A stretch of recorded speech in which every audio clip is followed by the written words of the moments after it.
अश्वमेध यज्ञ करके परीक्षित पूर्व वाहिनी सरस्वती के तट पे खड़े हुए थे। उसी समय परीक्षित ने देखा है कि एक काला पुरुष जो एक गाय को डंडे से पीट रहा है, लात मार रहा, बैल को भी परेशान कर रहा है। परीक्षित को लगा कि ये काला पुरुष कौन है, हमारे राज्य की प्रजा को प्रताड़ित कर रहा है, मार रहा है, सता रहा है, परेशान कर रहा है, कष्ट दे रहा है, ये कौन है? तलवार निकाल के परीक्षित पूछते हैं कि बताओ तुम कौन हो। तब वो काला पुरुष कहता, महाराज मेरा नाम है कली। कली मतलब कलयुग। जब भगवान कृष्ण इस पृथ्वी पर थे महाराज, तो उन्होंने मुझे रहने के लिए कोई स्थान नहीं दिया। आज आप इस पृथ्वी के क्षत्र सम्राट हैं, आपने भी मुझे रहने के लिए कोई स्थान नहीं दिया। मुझे रहने के लिए स्थान चाहिए। परीक्षित ने सोचा बात तो सत्य है, रहने के लिए 4 स्थान दे दिए। ध्यान से सुनिए, इन 4 स्थानों में कलयुग निवास करता है।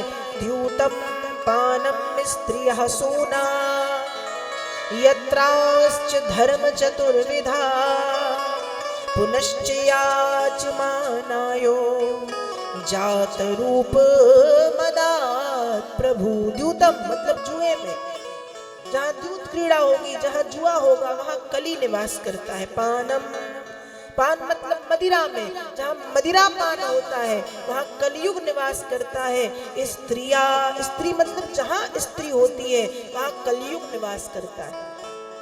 स्त्री का मतलब, स्त्री तो हर घर में है, माँ, बहन, बेटी, पत्नी के रूप में। यहाँ पर स्त्री का मतलब किसी की माँ, बहन, बेटी, पत्नी से नहीं है। यहाँ पर स्त्री का मतलब है गलत आचरण वाली स्त्री, जिसको हम कहते हैं वैश्या। गलत आचरण वाली स्त्री का संग जो करेगा वहाँ कलयुग है। तो द्यूतम पानम स्त्रिया सूना, सूना मतलब हिंसा। जहाँ हिंसा होगी, जहाँ मारपीट होगी, जहाँ मार काट होगी, जहाँ जीवों को प्रताड़ित किया जाएगा, मारा पीटा काटा जाएगा, वहाँ कलयुग निवास करेगा। सूना। और यहाँ हिंसा की बात है। देखो, हिंसा का मतलब सिर्फ मारना काटना हिंसा नहीं, हिंसा बहुत सूक्ष्म भी होती है। सूक्ष्म हिंसा क्या?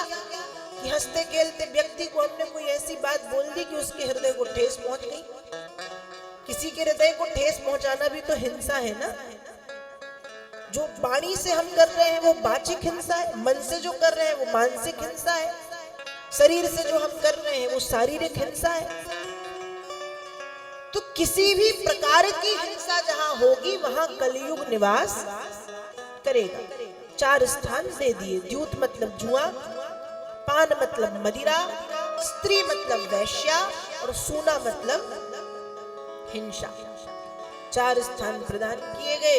कलयुग खुश हो गया, महाराज खूब कृपा कर दी। फिर कहता है धीरे धीरे देखते देखते कि प्रभु इतनी बड़ी कृपा की है, एक तो कोई अच्छा स्थान दे दो सरकार, एक तो कोई अच्छा स्थान। परीक्षित ने कहा अच्छा स्थान मतलब? कलयुग कहता महाराज ये 4 स्थान अच्छे नहीं हैं, बुरे हैं। मतलब कहा बुरे ऐसे हैं जहां जुआ होगा वहां मैं रहूंगा, अच्छा नहीं है जुआ। जुए में न जाने कितनों के घर बर्बाद हुए। महाभारत का युद्ध का एक कारण जुआ भी तो है ना। जुआ ऐसा इतना बुरा है ये जुआ कि इसमें जो खेलता है उसको ये लगता हम अगली बाजी जीत ही जाएंगे, यही लगता है। शायद अब जीते, शायद अब जीते, शायद अब जीते, और अगली बाजी जीतने की चाहत में व्यक्ति अपना सब कुछ खो देता है। पांडवों के साथ यही तो हुआ ना, सब कुछ दांव पे लगा दिया। अपने युधिष्ठिर ने 5 भाइयों को अपने धन संपत्ति, राज्यपाट, हाथी, घोड़ा, मुकुट, और अंत में जब कुछ भी नहीं बचा तो अपनी पत्नी को दांव पे लगाया। क्यों? शायद अगली बाजी हम जीत जाए। ये द्यूत क्रीड़ा बड़ी खराब है। जहाँ जुआ है वहाँ कलयुग, पानम जहाँ मदिरा है वहाँ कलयुग। स्त्री, कलयुग, स्त्री मतलब वैश्या, हिंसा, कलयुग। तो प्रभु एक अच्छा स्थान दो। परीक्षित ने सोचा बात तो सही है, तो पुनश्च याचमानायो, फिर से याचना करने पर, फिर से मांगने पर जात रूप मदात् प्रभु प्रदान कर दिया। परीक्षित ने क्या? जाओ आज से तुम स्वर्ण में भी रहोगे। कहाँ रहोगे? स्वर्ण। वो तो महंगा है बहुत, इसलिए थोड़ा कमी हो गई। और सबसे ज्यादा पहनती वही है, कान में, नाक में, गले में, हाथ में, कमर में, सोना सोना सोना। बुरी बात नहीं है, श्रृंगार है माताओं का, 16 श्रृंगार उन्हीं के लिए बना है। लेकिन पता चले कि सोने में कलयुग, फिर कान में कलयुग लटका है, इतने बड़े बड़े बाले झुमके, नाक में कलयुग बैठा है, गले में लटका है, कमर में लटका है, कलयुग ही कलयुग। तो देखो स्वर्ण की उत्पत्ति तो भगवान कृष्ण से हुई है, लेकिन जो स्वर्ण बुरे तरीके से कमाया जाता है, मतलब किसी का छीन लो, हड़प लो, चुरा लो, जबरन ले लो, ऐसे स्वर्ण में कलयुग निवास करेगा। परीक्षित ने ये कहा है।